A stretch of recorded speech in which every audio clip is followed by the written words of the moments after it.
दोस्तों, स्वागत है आप सभी को अपने चैनल एग्जाम हैप्पी में।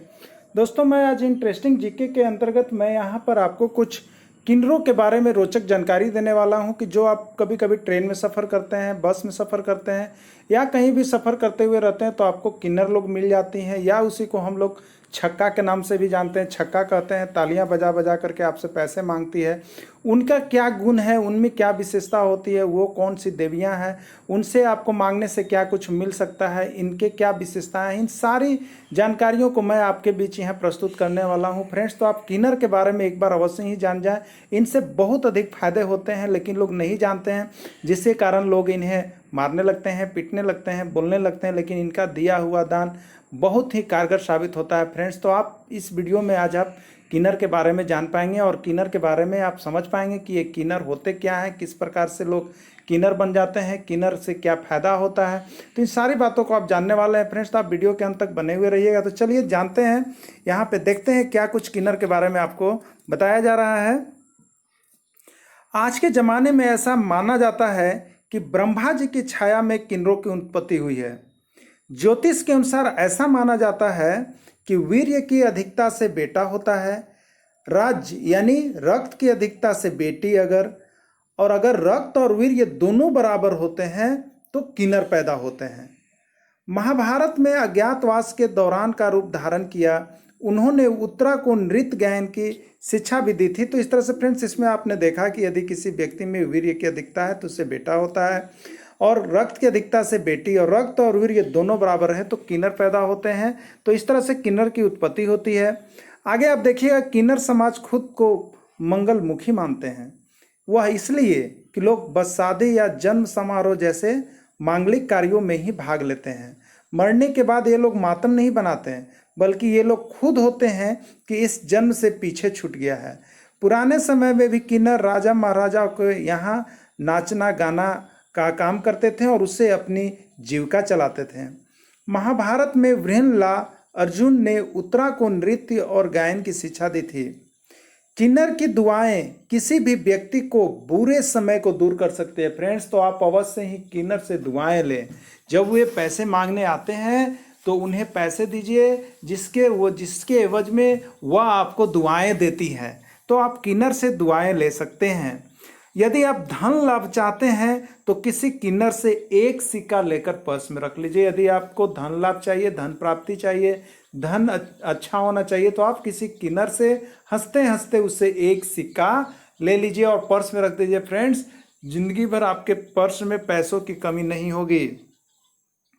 एक आगे देखेंगे आपकी यहाँ पर अरिष्टा और कश्यप ऋषि से किन्नरों की उत्पत्ति हुई है। पुरानी मान्यताओं के अनुसार शिखंडी को किन्नर ही माना गया है। शिखंडी की वजह से ही अर्जुन ने भीष्म को युद्ध में हरा दिया था। यदि कुंडली में बुध ग्रह कमजोर है तो किसी किन्नर को हरे रंग की चूड़ियाँ एवं साड़ी दान करनी चाहिए।